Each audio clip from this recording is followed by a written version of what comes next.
ઓમ શાંતિ. આજે આપણે પોપટ અને ગરુડની એક પ્રેરણાદાયી વાર્તા સાંભળીશું, જેના પરથી આપણને કંઈક વિશેષ પ્રેરણા મળે છે. આ વાર્તા છે બે પક્ષીઓની, પણ આમાંથી ઘણું બધું આપણને શીખવા મળે છે. પોપટ અને ગરુડ બંને બહુ પાકા મિત્રો છે. કઈ પણ વાતો હોય તો એકબીજાની સાથે એ લોકો વાત કરે છે. એકવાર પોપટ ઉદાસ બેઠો છે.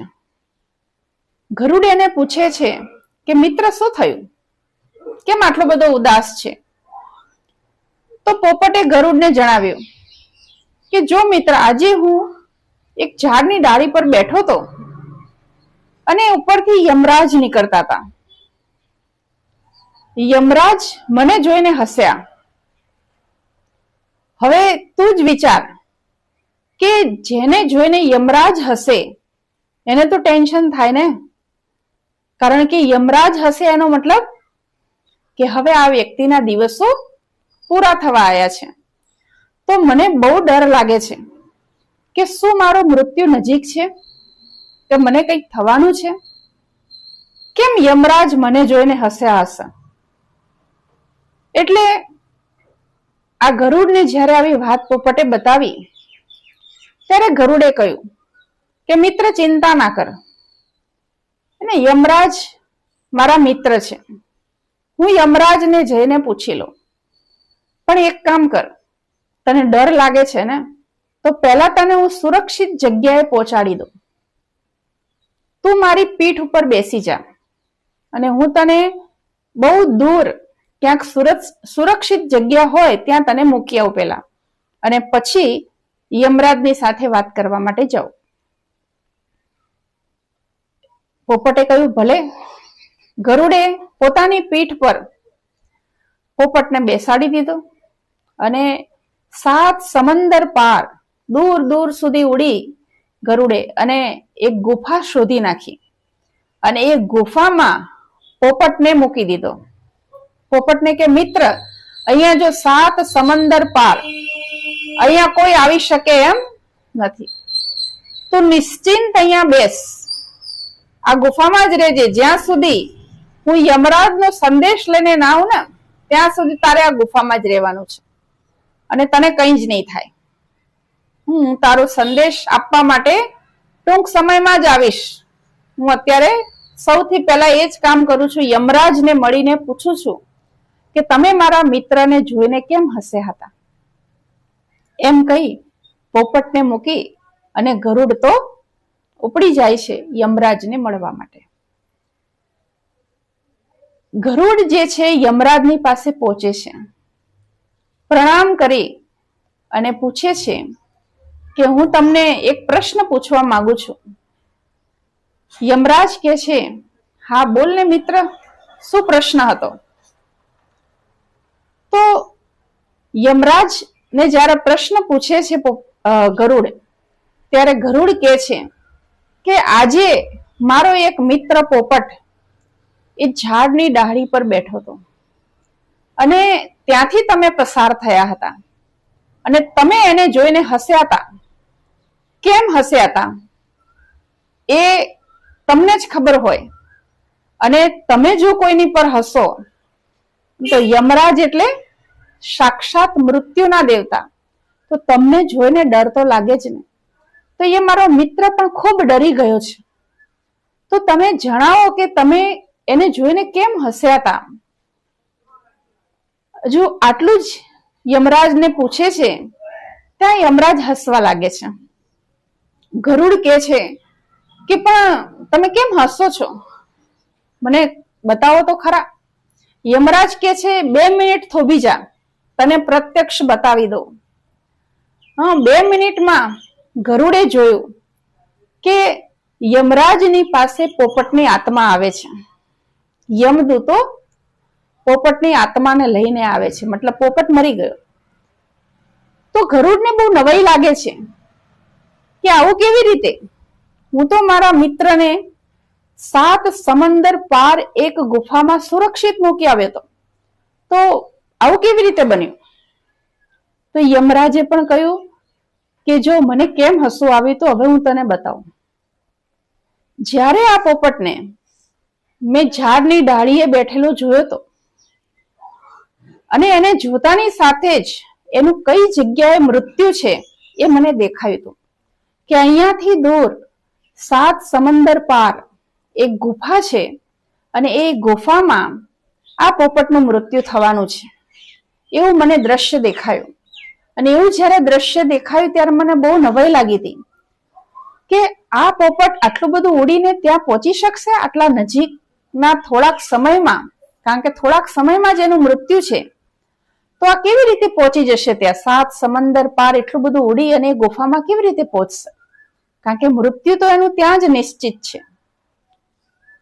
તો ગરુડને બહુ નવાઈ લાગે છે કે અરે, હું પોતે જ મારા મિત્રને મૃત્યુ સુધી પહોંચાડી આવ્યો હતો. એ શા માટે પહોંચાડી આવ્યો હતો? એને સુરક્ષિત કરવા માટે. પરંતુ એ 7 સમંદર પાર જે ગુફા હતી એમાં એક બિલાડી એ પોપટની રાહ જોઈ રહી હતી.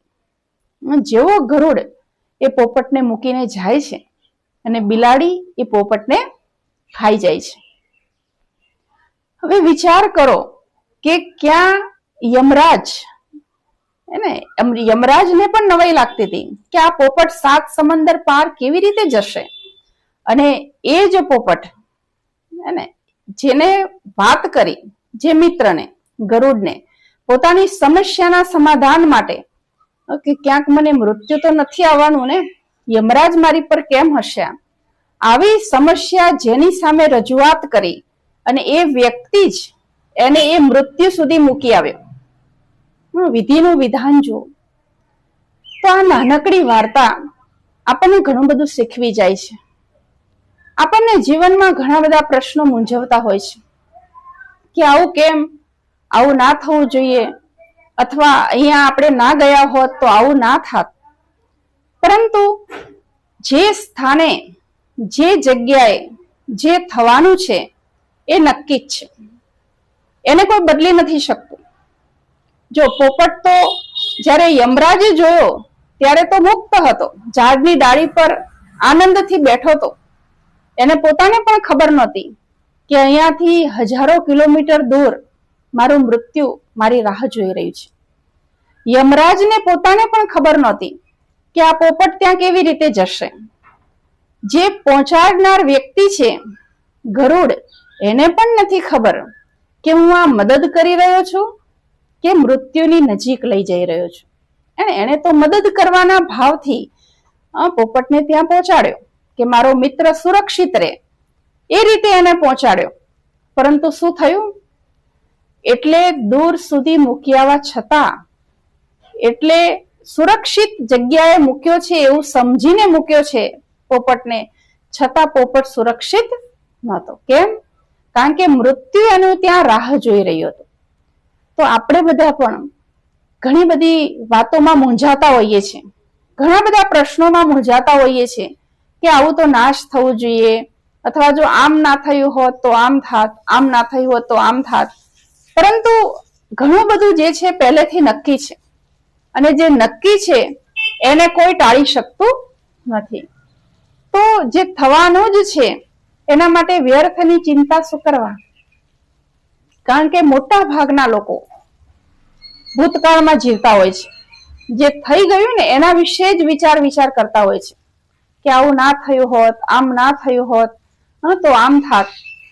પરંતુ જે થવાનું છે એ તો થઈને જ રહે છે. અને ઘણા લોકો ભવિષ્યની ચિંતામાં જીવન વિતાવી નાખે છે કે ભવિષ્યમાં શું થશે, આમ કરીશું તો આમ થશે, આમ કરીશું તો આમ થશે. પરંતુ વર્તમાનમાં જીવી નથી શકતા.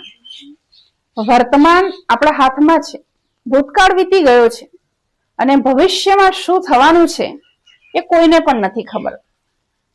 તો ભવિષ્યની આપણે ચિંતા કરી અને આપણી આજના દિવસને આપણે ખરાબ ન કરવો જોઈએ.